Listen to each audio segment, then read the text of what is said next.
Hey guys, welcome back to another video. Welcome back to my series of Star Wars reviews leading up to the Mandalorian and Grogu. And today we are reviewing The Empire Strikes Back, starring Mike Hamill, Carrie Fisher, Harrison Ford, and Billy Dee Williams. After the Empire overpowers the Rebel Alliance, Luke Skywalker begins training with Jedi Master Yoda, while Darth Vader and bounty hunter Boba Fett pressure his friends across the galaxy. For the longest time, I honestly thought that this was my least favourite out of the original trilogy.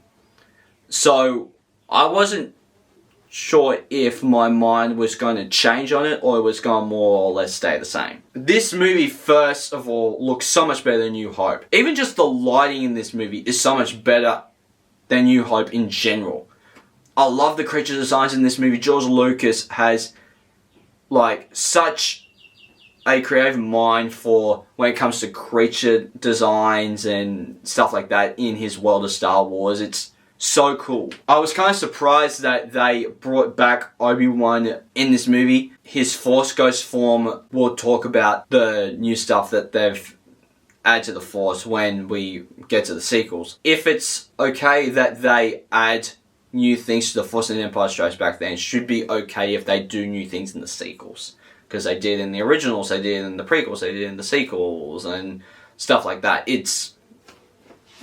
It's just something that Star Wars does. They always add new shit to the Force, which I really like, honestly. I didn't mention this in New Hope, but the models and miniatures in these movies look amazing, and they hold up so well. And when the sequels are using practical effects, it looks amazing, and it's hard to imagine a Star Wars project without practical effects. Looking at you prequels, Luke and Leia have had 2 kisses over the course of these past 2 movies, and then in Return of the Jedi, which we'll talk about, they make Luke and Leia's sisters. And this retrospectively makes the kissing thing from the past 2 movies even more gross. I honestly didn't realize that Sector 4 was a Star Wars reference. It really shows that Buzz Lightyear is just a huge Star Wars tribute in the Toy Story franchise. It really just shows you that. I like how they have made Leia more of a general in this movie, because I remember when Force Awakens came out, I thought that the General Leia Organa thing kind of came out of nowhere. But seeing it in this movie, I was like, oh, okay, they've set it up already. It's not like it came out of the blue. And rest in peace, Carrie Fisher. Leia is honestly so much better of a character. She gets better in every movie. I honestly originally thought that she was kind of your damsel in distress, but she is actually your, general that is barking orders and is actually a very strong female character that I actually really, really like. It's really, really good. R2-D2 screams are so funny. Every time he screams, I have a giggle, because it's just so obscure of a scream that no one can replicate. Also, Yoda is so good and so adorable in this movie. I want a Yoda. He's also a cheeky little alien in this movie, annoying Luke and R2-D2 and whacking R2-D2 with his cane like that. I'm like, oh, you cheeky little shit. Every time Yoda is on screen, I think of that song. I mean, if you guys know what I'm talking about, you'll get it. But, someone made a song that took quotes and scenes from A New Hope with Yoda and did the run, run, run, jump. I can be a backpack, run.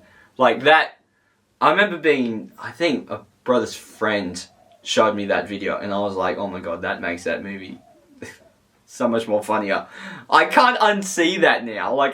Especially when they were doing the whole, balancing act, and Luke was trying to lift the rocks, and Yoda was staying on his foot, and Luke falls down, and Yoda was like, wow! I just think of that being that song where he does that back and forth, because they've clearly re-edited the footage. It's hilarious to me. I'm like, what the hell?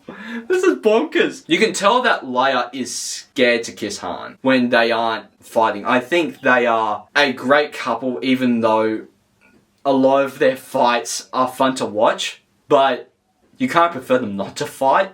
is one of those weird things. You can kind of tell by the scene between the Emperor and Vader that Vader's personality has taken over Anakin. So when they talk about Luke being an offspring of Anakin Skywalker, they kind of set that up even back then for that storyline. Darth Vader is so much more scary in this movie than New Hope. Every time he shows up on screen, the Imperial March plays. This is actually the first movie that they actually use it. And,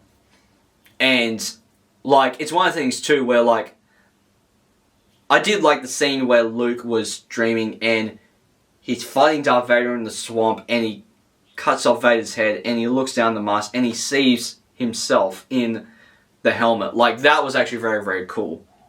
And I honestly remember them going to Cloud City and meeting Lando a lot. I thought that happened a lot earlier originally. So when it happened a little later, I was like, oh, that's kind of weird. And another thing is, Lando was a bloody bastard too, because, like, he let Vader in, opened the door when Leia, Han, and Chewbacca were going in to have food. I remember that twist being so cool, and it still is. It's like, oh, you bloody bastard. And that carbonite scene is just, it shocks you, because, like, because I know that Vader is using Leia and Han and all the others, like, the droids and Chewbacca as bait for Luke. But it's like when a bit too far they had to put Han in carbonite, you're like, alright, that's a bit too far. It's crazy how much action, it's crazy to me how much the action has improved since A New Hope.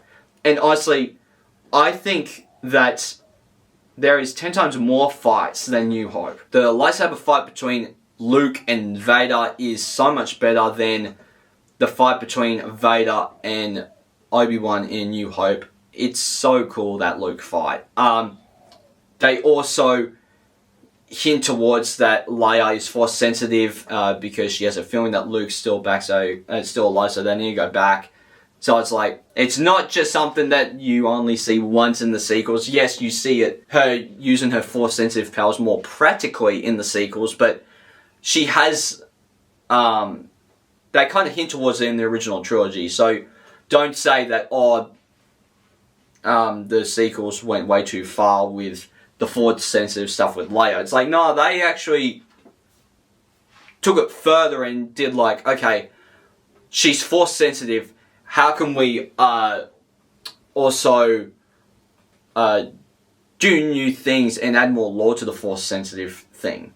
And they actually do that. I actually really like that. And I like how John Williams made variants of the Star Wars theme to play during like regular scenes. It just shows that John Williams is amazing when it comes to movie scores of his movies. It's amazing. I'm going to give Empire Strikes Back a 5 out of 5 stars. I wasn't expecting to give Empire Strikes Back that high of a rating because I remember it being boring. Like, I remember the snow stuff being not really interesting. But no, these first two movies are so good. And I'm curious to what I think about Return of the Jedi. Because that's kind of like this one is where I thought Empire and Return were a bit weak. But no, I'm excited to watch it. So, yeah, so guys, please hit the like button down below if you haven't already. Subscribe, press the little bell icon to get notified of future videos that I make. I'll see you guys next time. Take care. Bye. Subscribe to my channel. And also press this bell icon.